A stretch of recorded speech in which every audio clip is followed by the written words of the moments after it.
Hey, how you doing again? It's Ken, and this is Ken's Small Church Tech.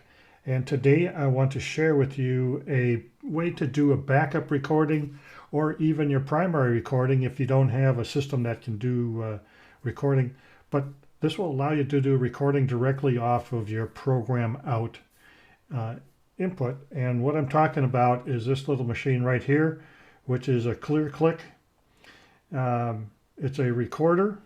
And that's what I want to show you a little bit more about this up close here. I'm going to put it underneath the camera over here.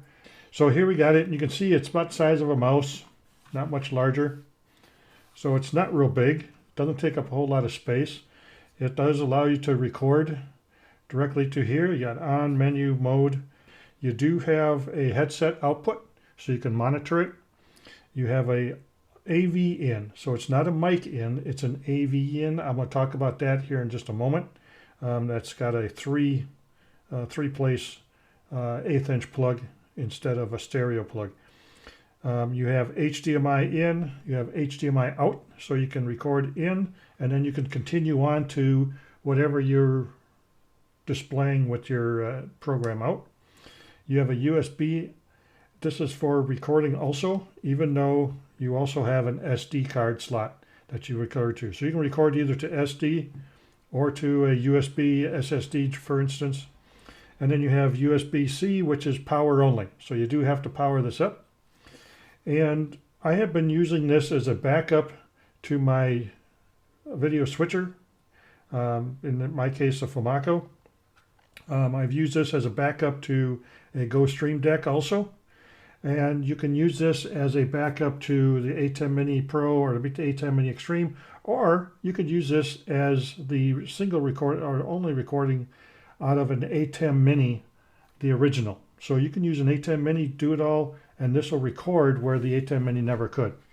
So it's really nice. You can see what you're recording on here. So you can use this as a program out also, so you can see it, what you're actually doing.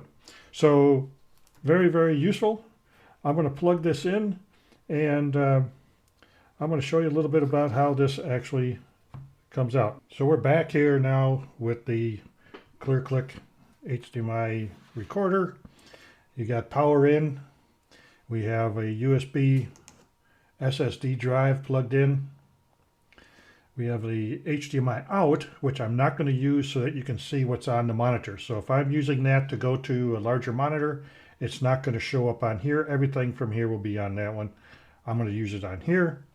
And then we have an HDMI in, which is coming from the FoMaKo switcher so that I can control what's coming into here, and it's recording. So this is recording the program out, which is what we want to know.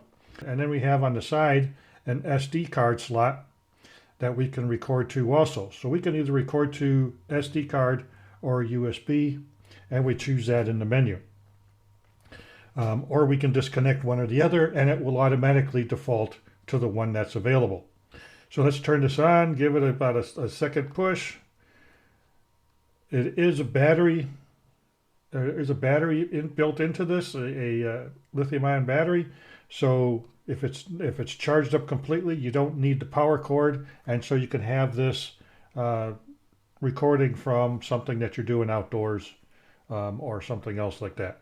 And it's coming up. It's going to be recording in the recording mode, video mode, the date, time, 1080p. It's got a USB plugged in, and I can disconnect that. And so right now it's going to go to the SD card slot. So you can see how the SD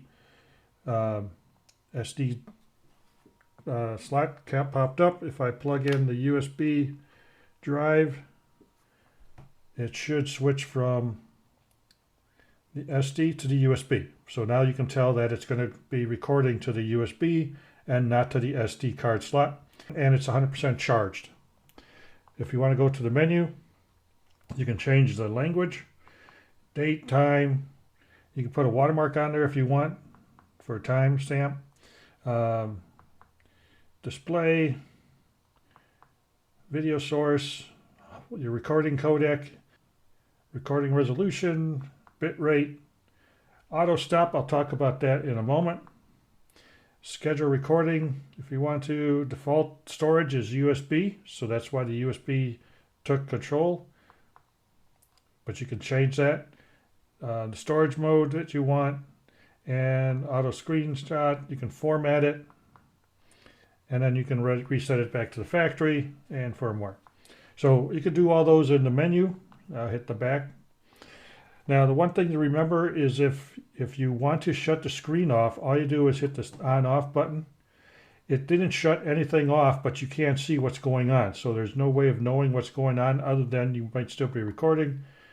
Hit it again and the screen will come back and it doesn't do anything. So if you want to turn it off, you're going to hold this down until you get the menu item to turn it off. And I'm going to say at this point cancel because I don't want to shut it off, and so I keep on going. And then of course press record. This does come with a remote, so you can use a remote on it, and that does help a little bit so that you don't have to hit it, but I kind of prefer the buttons on here since it's just going to be right in front of me. And so that's what you do to record. So I'm going to start recording, and as soon as I start recording, right up here it's going to start the timer. It's going to also tell me that there's an auto stop, which is set for 90 minutes. I use that auto stop when I'm recording from a camcorder, and I'll show you how to do that here in just a moment. Otherwise, this is just simply an HDMI out that comes from your switcher or whatever it is that you are recording from, so that you can record to this and record to, in this case, record to the switcher simultaneously. So if the switcher crashes, this still has a recording. And since it's got a battery backup built into it, it won't stop recording if it loses power from some source. So if I pull the power plug out, it automatically switches over to the battery and continues to run. So now you got a battery backup for a recorder, and you don't lose your recording. So that's kind of nice.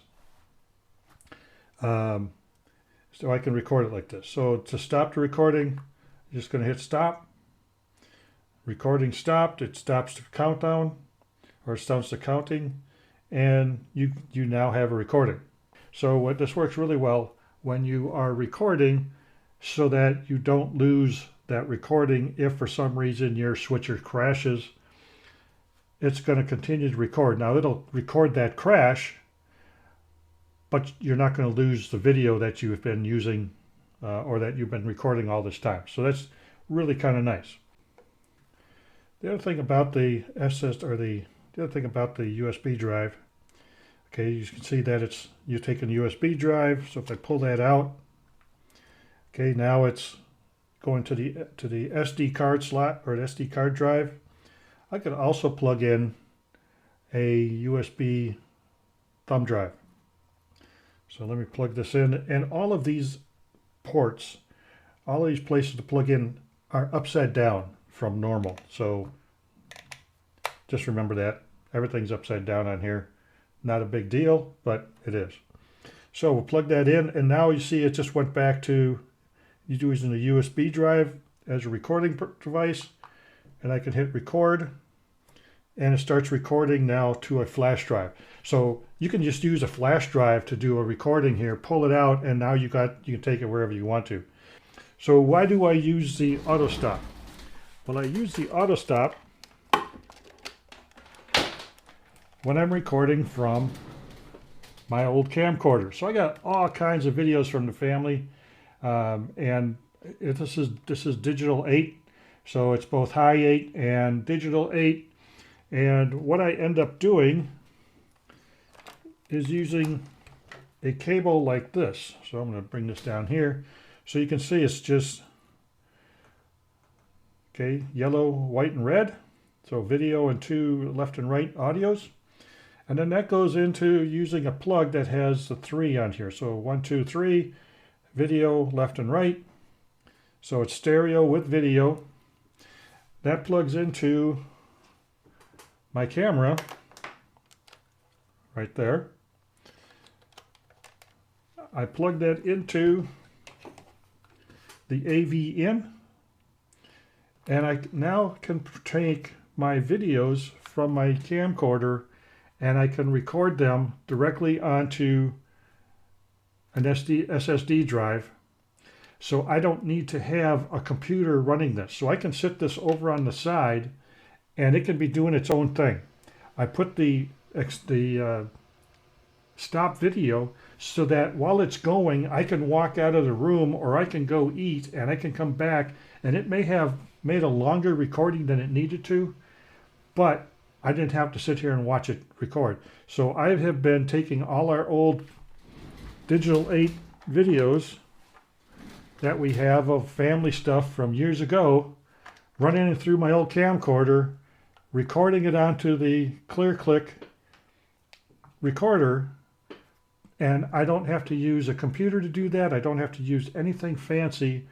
I can just play it off of there directly onto the recorder, and I'm getting great videos. I can then go in and cut the end off and trim them up a little bit and make them better. It does record really nicely, and it's been just a wonderful way of saving myself some money by not having somebody else do the recording off of my videos. It would work great for a church as a backup recorder so that you don't lose the video that you've been recording up until that point. Great little machine.